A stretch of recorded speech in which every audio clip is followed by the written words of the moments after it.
할렐루야. 하나님의 은혜가 이 시간 우리들 모두에게 임하기를 주의 이름으로 축원합니다. 오늘 찬양대도 너무 감사하고 또 일해가냐던 원래 모습을 잘 회복하는 것 같아서 너무 감사합니다. 미국도 가지 말고 다른 교회로도 가지 말고 이렇게 있으면 좋겠는데, 아무튼 박수 한번 하겠습니다. 감사합니다. 다들 위해서 감사합니다. 네. 찬양대 일해가냐때 너무 감사합니다. 말씀의 제목 한번 따라 주세요. 성도는 말씀 있는 성전으로 나아가야 합니다. 아멘. 믿음 되길 바랍니다. 시간이 우리에게 주는 메시지들이 그때그때마다 있는데, 다음 주는 추수감사 주일로 지킵니다. 한 해에 하나님께서 우리에게 베풀어 주신 은혜에 우리가 다양한 감사의 열매들을 드리는데, 나는 어떤 것으로 한 해에 대한 감사의 열매를 드릴까를 한번 생각해 보면서 오늘 말씀을 들으면 좋겠습니다. 추수감사절 특별기도회를 하게 된 제 간증을 잠깐 드리도록 하겠습니다. 교회는 세상 달력하고는 다르게 교회 달력이 있습니다. 그걸 이름하여 교회력이라 그러는데, 뭐 디테일하게 하는 거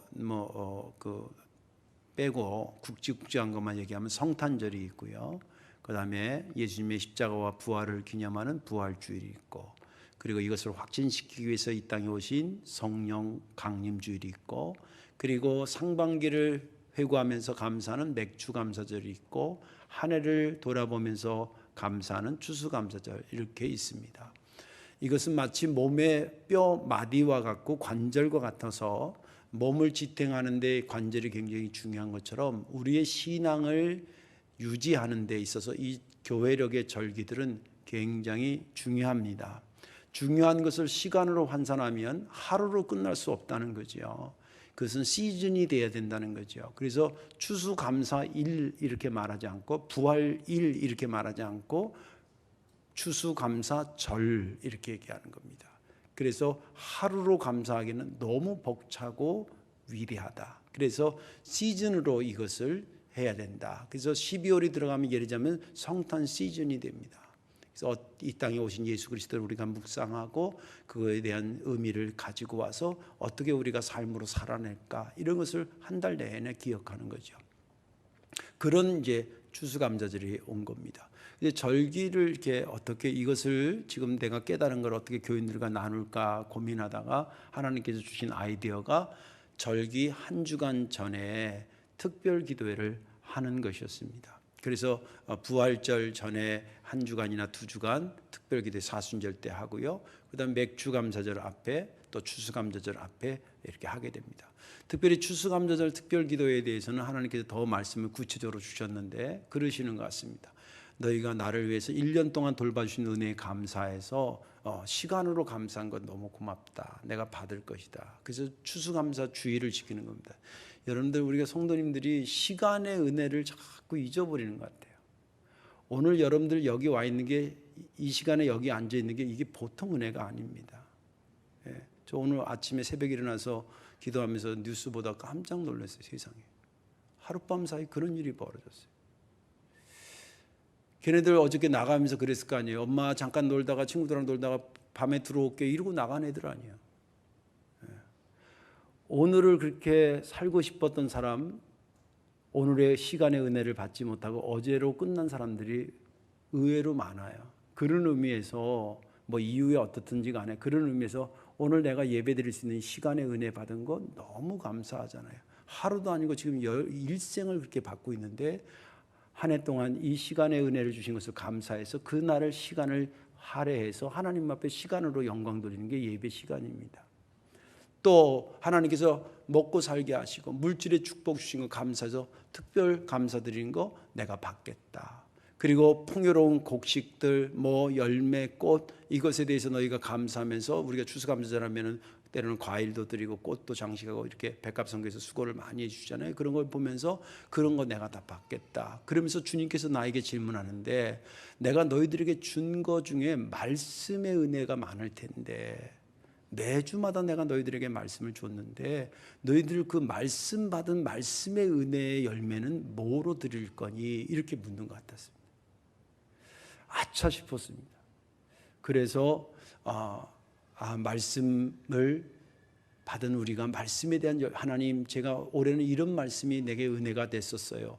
하나님, 제가 말씀을 배우려고 부족하지만 이렇게는 노력을 했었어요. 이런 좀 보고할 게 뭐가 있어야 되지 않겠나. 이제 2022년도 얼마 남지 않았는데 그러면서 특별 기도를 하게 된 것입니다. 그래서 성도들에게는 마지막 기회를 잡는 것처럼 한 주간 동안 말씀을 집중해서 듣고 그 말씀을 배우는 것으로 보고하게 하고, 제 자신은 내가 이것을 교재를 만들면서 하나님 앞에 주님, 제 말씀에 주신 은혜의 열매는 제가 이것으로 보고 드릴게요. 그래서 교재를 만드는 겁니다. 사실은 교재 만드는 게 여러분들 볼 때는 별거 아닌 것 같아서 저로서는 참 힘든 작업입니다. 제가 그렇게 하니까 우리 아들이 아빠 이거 얼마나 걸려서 만들어요? 그럭저럭 몇 주 걸리지. 몇 주 동안 엉덩이가 짓무르게 만드는 겁니다. 저는 제가 만든 저기가 일반 서적보다 좋은 거다, 훌륭하다 절대 그렇게 생각 안 합니다. 다만 제 스타일이 다른 목사님도 훌륭한 책들이 있지만 그거 갖다가 그냥 바로 이렇게 하는 거를 제가 별로 안 좋아해요. 예. 마치 저기 아버지들 세상 두 쪽 나도 난 집밥이 최고야 이런 아버지 있잖아요. 나가서 먹는 것보단 뭐 그런 것처럼 제 스타일이 그래요. 그래서 죽이 되든 밥이 되든 내가 끙끙이 알아가지고 만들어내는 겁니다. 예. 그리고 제 스스로가 하나님 제게 주신 말씀의 은혜, 제가 여러분들에게 말씀 증거한다고 저는 말씀의 은혜를 안 받겠어요? 받아야 되지 않겠어요? 또 받은 게 있잖아요. 그거에 대한 감사로 하나님, 올해는 제가 이걸로 교재를 만들었습니다. 이게 주님이 내게 말씀의 은혜 주신 열매를 드리는 겁니다. 그러려고 만드는 겁니다. 올 한 해에 주님이 주신 여러 다양한 것들 중에 특별히 말씀과 관련돼서 내가 이런 것으로 하나님 앞에 감사의 열매를 드려야 되겠다, 그런 생각이 깊어지기를 주의 이름으로 축원합니다. 성도는 말씀이 있는 성전으로 나아가야 하는 것입니다. 오늘 본문에 있는 말씀은 미가 선지자를 통해서 하나님께서 하신 말씀인데, 당시에 항상 여러분들 선지서라든지 뭐 이렇게 공부할 때에 배경이 어땠는가를 잠깐이라도 알아셔야 되는데, 이분이 활동하던 시기에 북이스라엘은 아수르에 막 망해가는, 점령당하고 있는 그런 아주 위기로운 때였고요. 남유다는 그걸 바라보면서 회개하고 돌이켜야 되는데 아직도 회개하지 못하고 우상 숭배하는 그런 어정쩡한 상태에 있는 상태에서 미가서가 기록됩니다. 여기에 주님께서 4장에 오늘 본문은 이렇게 시작합니다. 마지막 때에, 어떤 분은 메시아 왕국에 대한 메시지로 해석하기도 합니다만, 아무튼 이렇든 저렇든 끝날에, 그리고 또 어떻게 보면 마침내로 해석할 수도 있습니다. 끝날에 모든 산들은 성전이 있는 하나님의 산 밑으로 내려갈 것이다. 산이라는 것은 권력을 의미할 수도 있고, 사상이라고 얘기할 수도 있고, 철학이라고 말할 수도 있고, 자기 주장들이라고 얘기할 수 있습니다. 이런 모든 것들이 하나님의 말씀이 있는 성전 밑으로 다 내려갈 것이다. 그래서 그 성전이 우뚝 서게 되고 유명하고 시선을 사로잡는 성전이 될 것이다. 산이 될 것이다. 그러면 많은 이방 사람들이 그쪽으로 올라가자고 막 그러니, 여보게 우리 야곱의 하나님의 성전이 있는 저곳을 향해 가세. 그러면서 그들을 막 독려하면서 그쪽으로 모여들기 시작할 것이라는 거예요. 그때 주님께서 당신의 진리로 거기에 모인 자들에게 가르치고 그렇게 할 텐데, 그 가르침을 받은 우리는 그 말씀대로 살아가야 되지 않겠냐, 그런 얘기를 합니다. 왜냐하면 율법은 시온에서 나오고 하나님의 말씀은 예루살렘에서 나오기 때문에, 하나님의 말씀이 선포되고 그 말씀을 먹는 나라와 나라가 이제는 죽이려고 하는 것이 아니라 서로를 사랑하고 서로를 화목하는 그런 것으로 바뀌어지는데, 현상적으로는 사람을 찔러 죽였던 칼을 쳐서 이제는 칼을 쓰면 안 돼. 그래서 그것을 농기구인 보습, 쟁기를 만들고, 또 사람을 찔러 죽였던 창을 이러면 안 돼. 그리고 두들겨서 그것을 농사짓는 낫으로 만들고, 서로 찢고 싸우고 죽이고 하는 것이 사라지게 되고, 전쟁 연습하는 것이 말씀으로 다스리고 판단함으로 모든 사람들이 그 말씀에 수긍하면서 서서히 그렇게 바뀌어지게 될 것이다. 그리고 개인들은 자기 포도나무 아래서 혹은 자기 무화과나무 아래서 앉아서 쉬게 될 것이고, 편안하게 될 것이고 그것은 하나님께서 그들을 두렵게 하는 모든 것들을 제거하시기 때문이다. 그래서 하나님의 말씀을 먹은 자들은 그들에게 확신이 생기는데 이제는 세상 두 쪽 나도 각 나라가 자기들의 신들을 섬긴다 하더라도 우리는 거기에 현혹되지 않고 우상 숭배하지 않고 나는 오직 여호와 하나님만을 섬기는 자가 되리라고 고백하게 될 것이다.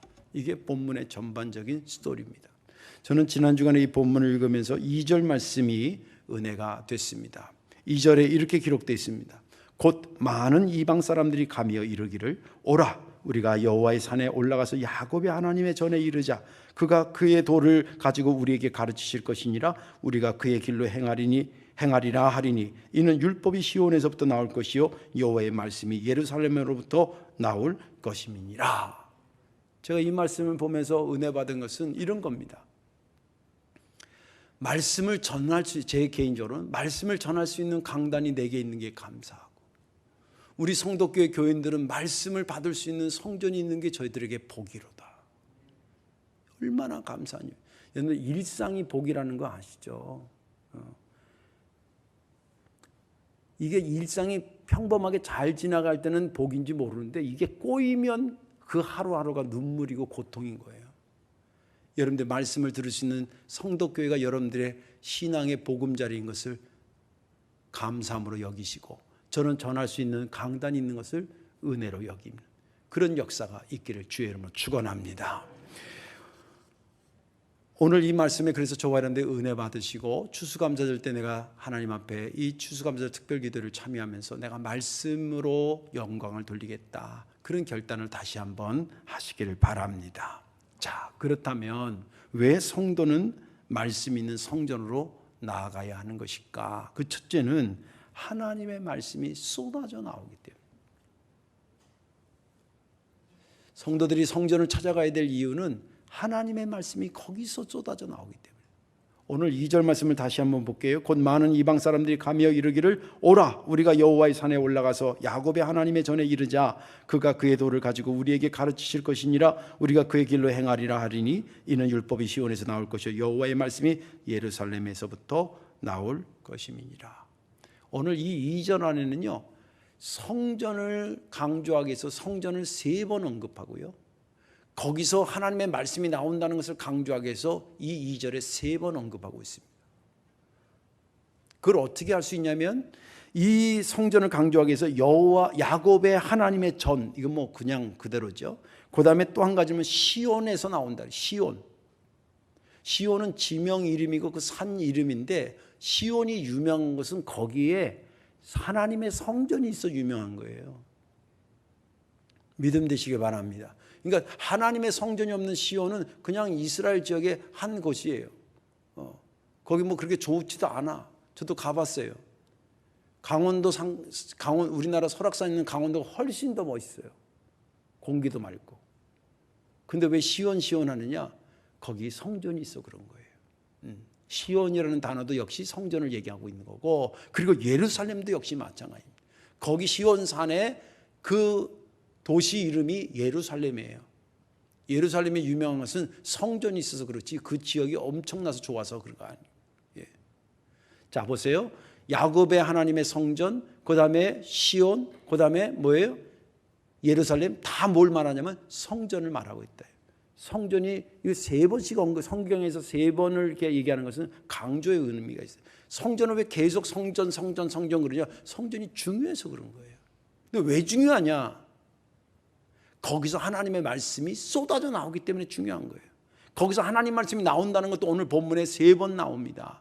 하나는 우리에게 가르치실 것이요. 이거 뭐예요? 말씀이 쏟아져 나온다는 거죠. 그죠? 그 다음에 율법이 시온에서 나온대요. 율법이 하나님의 말씀인 율법이 교회에서 나온다. 그 뜻이고 여호와의 말씀이 예루살렘에서 나온다. 이거 역시도 하나님의 말씀이 교회에서 나온다는 거예요. 나온다. 그걸 합쳐가지고 3개를 합쳐서 한마디로 요약한 게 쏟아져 나온다고 표현한 거예요.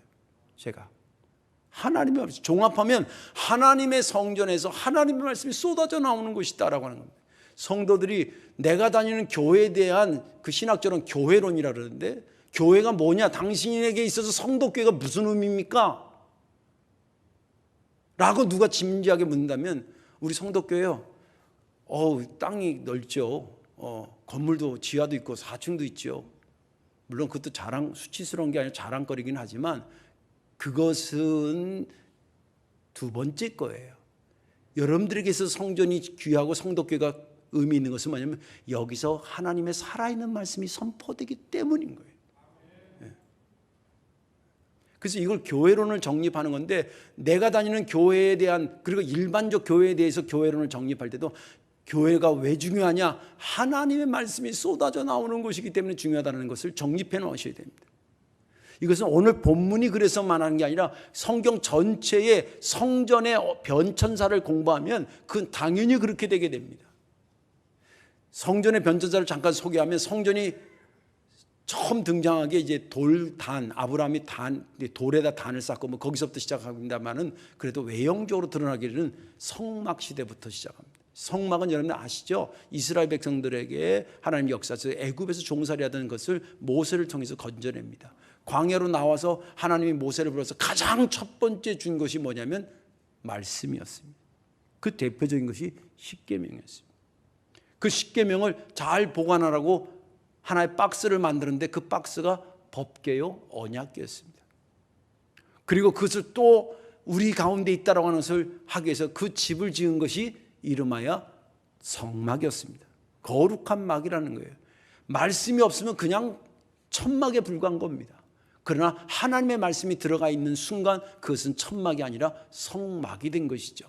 그리고 그 성막을 이동해 갔잖아요. 40년 동안 이 광야를 이동해서 이제 가나안 땅에 들어갔는데, 이동할 때에 어느 지역에서 이제 스탑해라 그러잖아요. 그 지역에 스탑하라 그러면 자기 집 천막부터 치는 게 아니에요. 왜냐하면 아무 데나 치면 안 되기 때문에 그래요. 가장 먼저 레위 지파의 고라사 자손들이 성막을 풀러가지고 딱 짓습니다.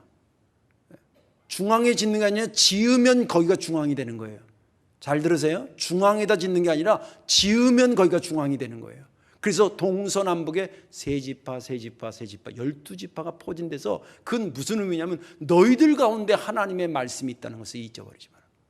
또 사람이라는 게 아침에 천막 문을 열고 나오면 뭐가 보이게 되면 성막을 보게 하는 거예요. 그러면서 그것을 계속 각인시켰습니다. 그리고 이제 가나안에 들어오면서 오랜 세월이 지나면서 마침내 성막은 성전 시대로 넘어갑니다. 그게 솔로몬 시대였습니다.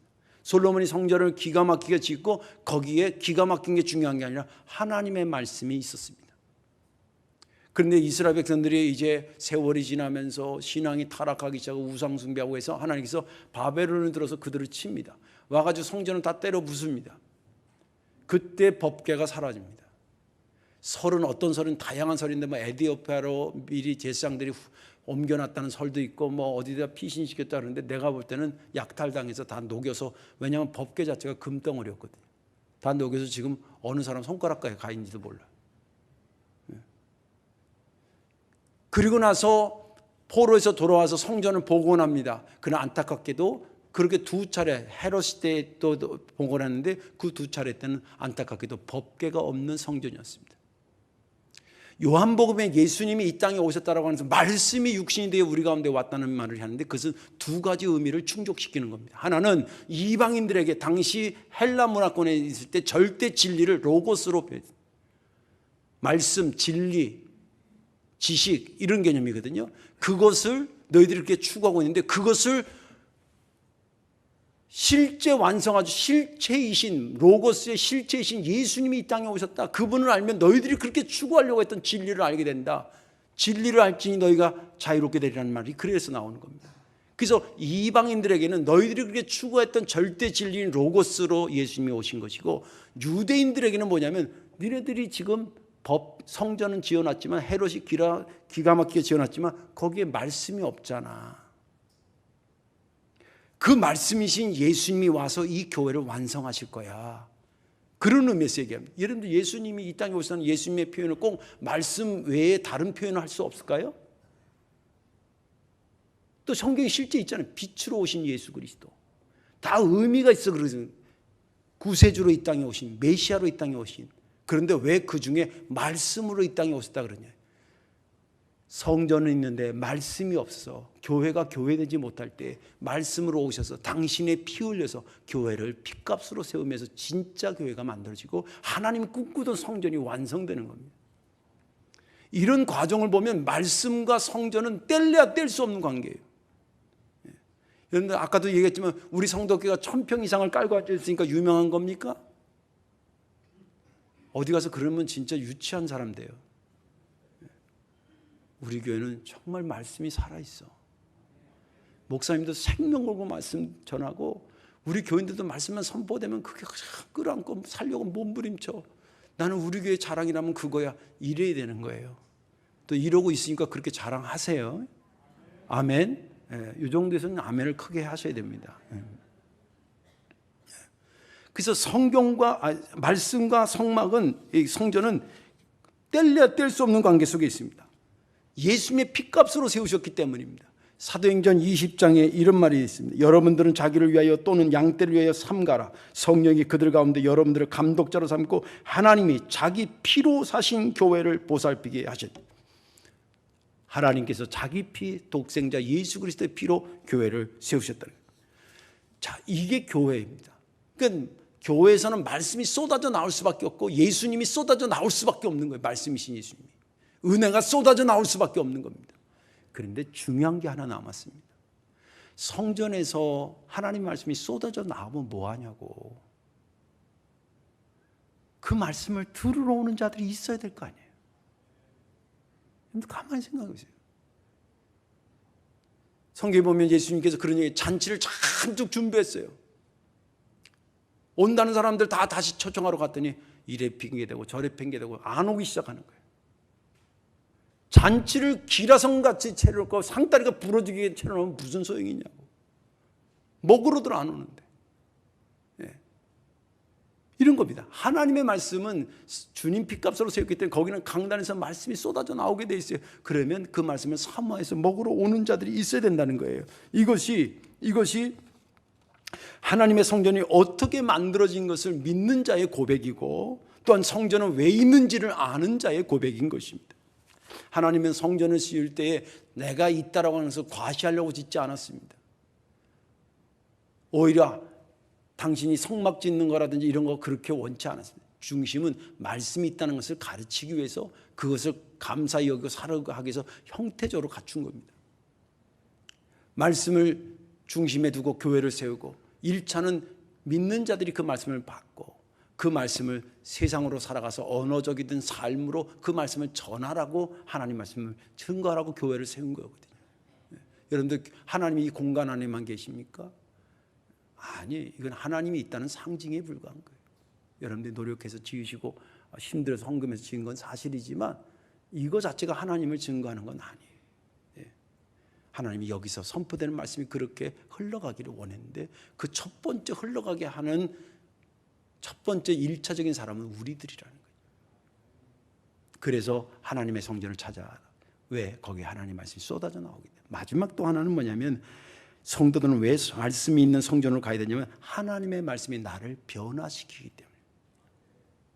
오늘 여기 본문에 보면 하나님 말씀이 쏟아져 나오면서 그 말씀을 받는 자들이 변화되고 바뀌어지는 역사를 3번 언급합니다. 하나는 3절에서 하나, 4절에서 하나, 5절에서 하나. 잠깐 소개할 시간이 없어요.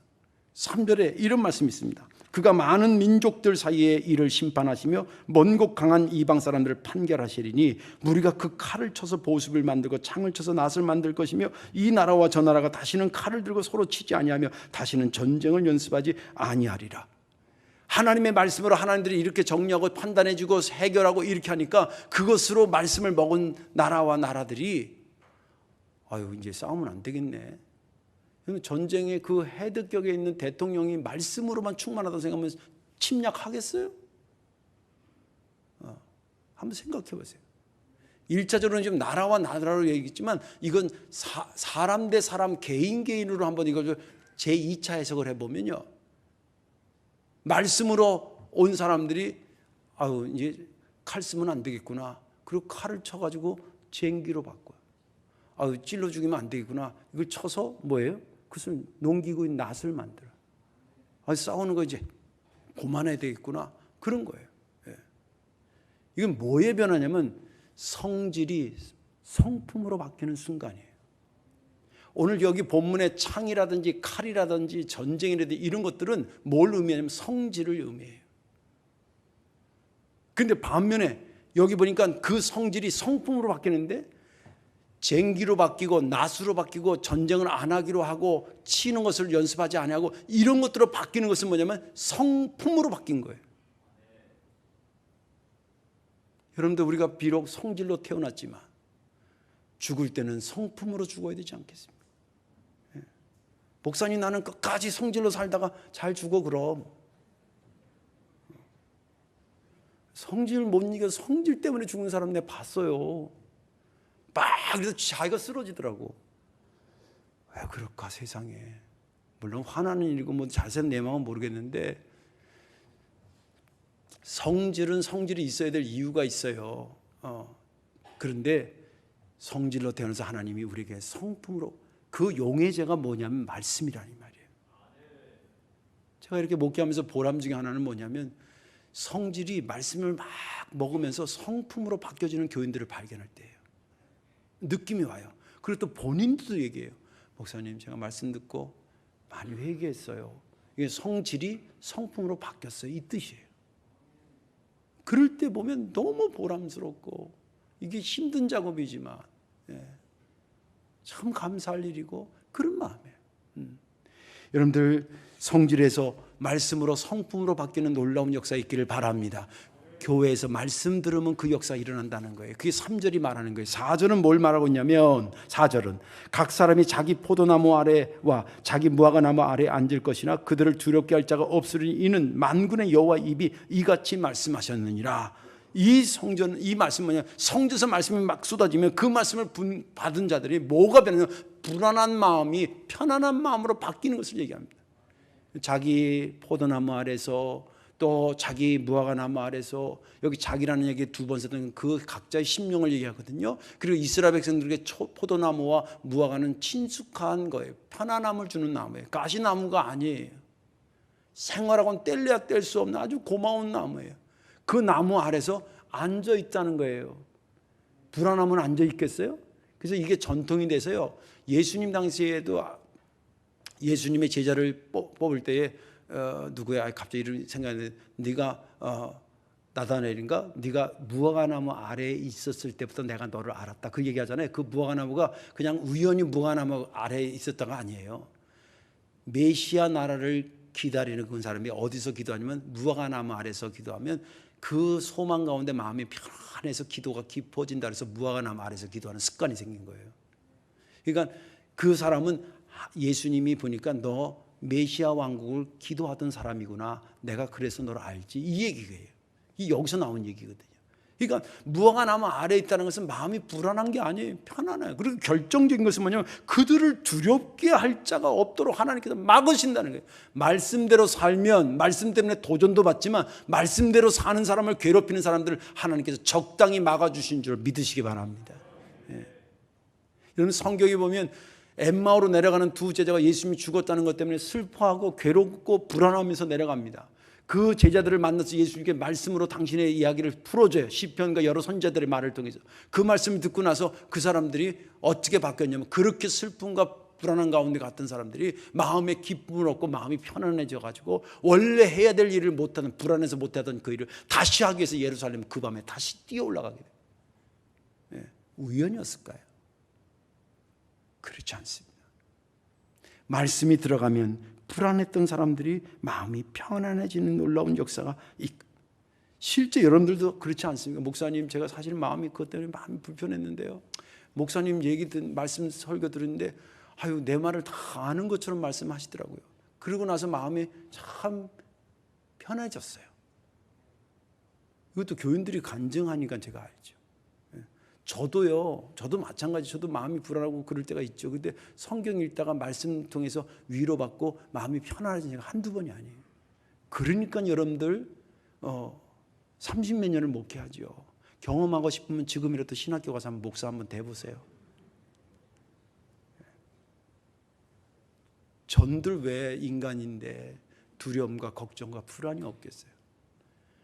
제가 오늘까지 이렇게 견디는 것은 말씀이 주는 위로와 평안을 제가 알거든요. 그것이 성전을 통해서 쏟아져 나오니까 그래서 오는 겁니다. 마지막 하나는 어떤 변화를 일으키냐면 5절, 만민이 각각 자기 신의 이름을 의지하여 행하되 오직 우리는 우리 하나님 여호와의 이름을 의지하여 영원히 행하리로다. 이것은 뭐의 변화냐면 의심이 확신으로 바뀐 겁니다. 아까도 얘기했잖아요. 그 당시에 이스라엘 사람들이 우상 숭배하고 이것은 하나님에 대한 입장에서 본다면 이거는 의심에 가득한 행동이에요. 확신에 찬 사람은 그렇지 않아요. 성령이 임한 것도 우리에게 확신 주시. 너 그 온 예수가 선지자가 아니야. 그 온 예수가 너 죄를 위해서 죽으신 구세주야. 그래서 확신시켜줘. 성령 받고 나니까 그렇게 죽이려고 하는 세력이 쫙 갈리는데도 복음을 가지고 일어서는 거 보세요. 초대교회들이. 의심은 믿음의 적입니다. 거기에는 우리를 살리는 것이 아니라 우리를 죽이는 것이 도살이고 독이 도살이고 있는데, 말씀이 들어오면 내 속에 의심이 밀어내면서 내 속에 뭐가 돼요?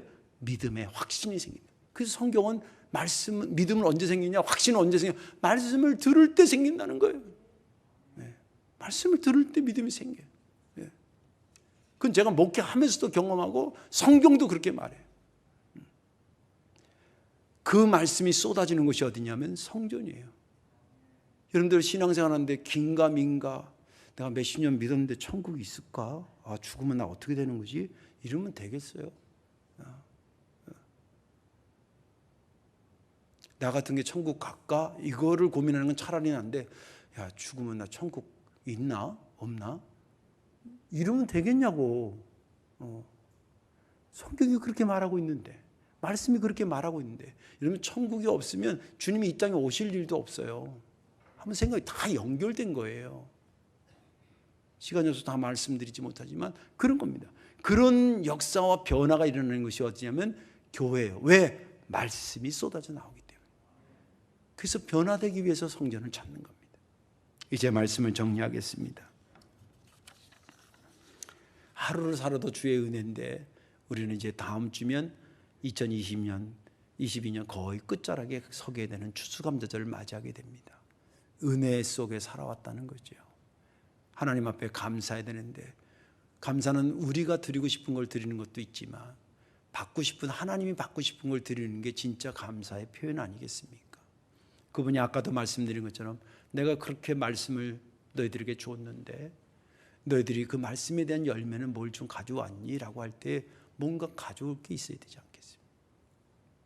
성경의 구약에 너희가 나에게 올 때 빈손 들고 오지 말라. 그 말은 내가 준 은혜를 담아오라, 그 뜻입니다. 돈 내라, 그 뜻이 아니에요. 주님이 그걸 질문할 때, 주님 부족하지만 제가 이번 기도회를 통해서 혹은 읽었던 성경을, 우리가 작년에 언젠가는 가족 성경을 다 필사해서 주님 이것을 드립니다, 마치 그런 것처럼 오늘 말씀 잘 들으시고 이번 특별 기도를 통해서 주님이 원하시는 추수감사를 받고 싶어 하시는 말씀의 감사의 열매 충만히 드리시는 저와 여러분들 되시기를 주님의 이름으로 축원합니다. 기도하겠습니다. 고맙습니다. 감사합니다. 진리가 없던 우리들에게 진리로, 말씀이 없던 우리들에게 말씀으로 성전을 통해 쏟아부으신 하나님 감사와 영광을 돌리옵나이다. 주님, 저 많이 바뀌어야 됩니다. 아직도 부족한 부분이 많이 있는 저희들 아버지 말씀으로 다듬어 주시는 기회로 삼아 주옵소서. 그래서 이번 추수감사절을 맞이하면서 말씀의 열매 감사로 드리는 우리가 될 수 있도록 우리를 인도해 주옵소서. 예수님의 이름으로 축복하며 기도하옵나이다. 아멘.